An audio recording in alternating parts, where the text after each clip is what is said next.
Hello, my sweet crafty friends. It's Monique with Grace and Tattered Lace. I have a super fun vintage farmhouse home decor piece that can be used as a shelf sitter. We're going to use these few pieces that I have. The one that we're currently staining and the little box came from Dollar Tree. And the little square wooden piece came from Hobby Lobby. In the woodpile section, it came in a little package of, I don't know, maybe about 6 of them. I'm staining these with some DIY liquid patina. This color is dark and decrepit, you guys, and I absolutely love this color. It is just gorgeous. All right, if you don't have this color, another option would be to use some brown paint.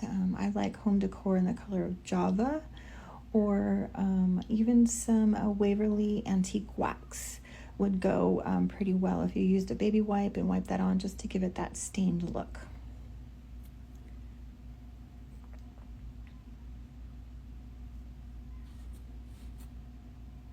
All right, now you just want to make sure that it's good and dry. So I'm going to dry it, and then we'll set it off to the side.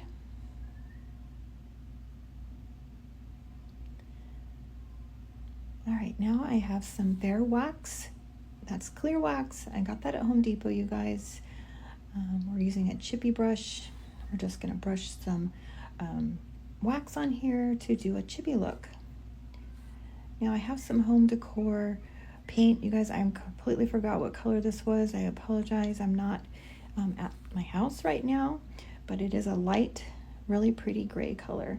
I'm sure you can find it in any brand. Very similar.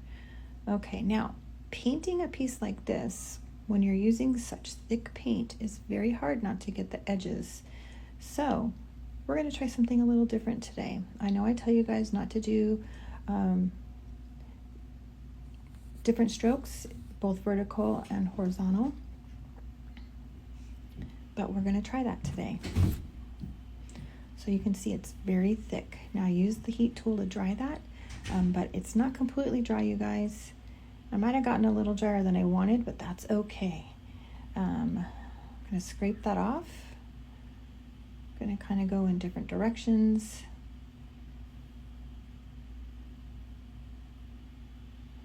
Dumping off the little pieces there. You can see my little pile over there.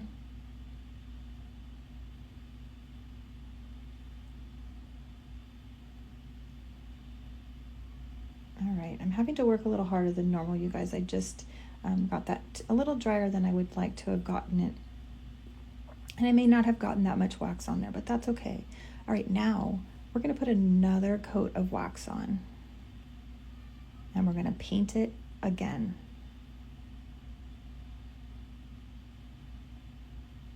Again, you're going to do a nice thick coat of paint.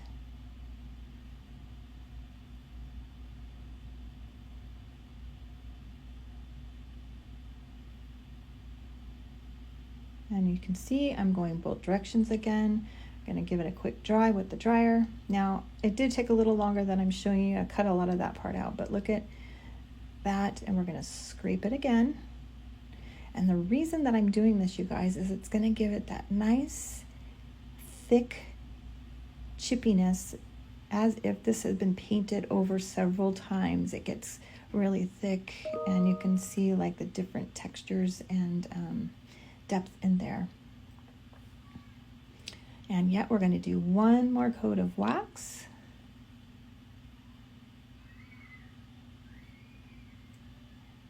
And you can see I'm picking up those little shavings from scraping that and putting it in the paint.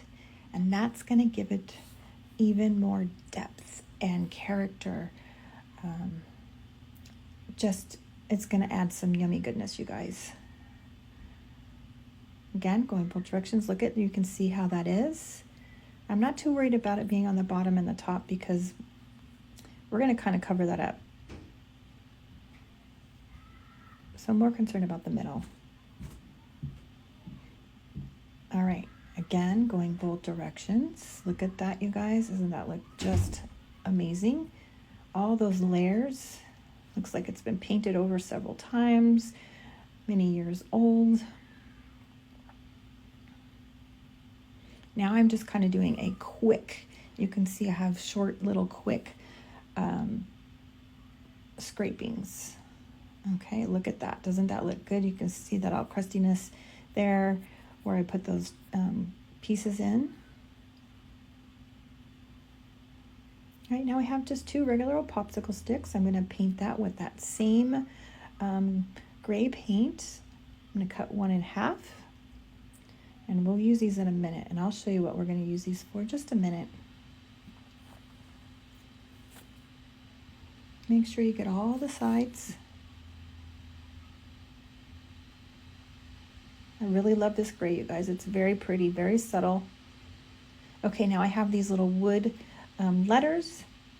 I found these on Amazon, you guys. I'll have to post a picture for you because it's pretty an awesome container of letters. It had letters and numbers. All right, now I had a couple little pieces that got on the edge of that, so I just stained the whole thing really good. Now we're going to stain these letters, and we're going to put paint over these, you guys. So the reason I'm staining them is because when I put the paint over, it's going to give it that nice muted vintagey look. I just love the color that it comes out. This blue here, this real, I think it's called Real Navy by Apple Barrel. It's just a very muted color. Now, if I would left it without the stain, it would be a little bit brighter, and I didn't want that. I wanted this to look more vintagey. I just used the same brush I used with the stain. I didn't get a different brush. Give that a good zap with your heat tool. A blow dryer will work. If you have a blow dryer, I highly recommend putting this on some tape so that they don't fly away. Now we're going to get that little wood square piece that we stained. We're going to attach this home right to that. Now look, I'm going to rough the edges up a little bit so that it stands out a little bit more. Make it be that little vintagey look. This goes along really well with that chippy look. Just using a little gator tool to sand those edges. All right.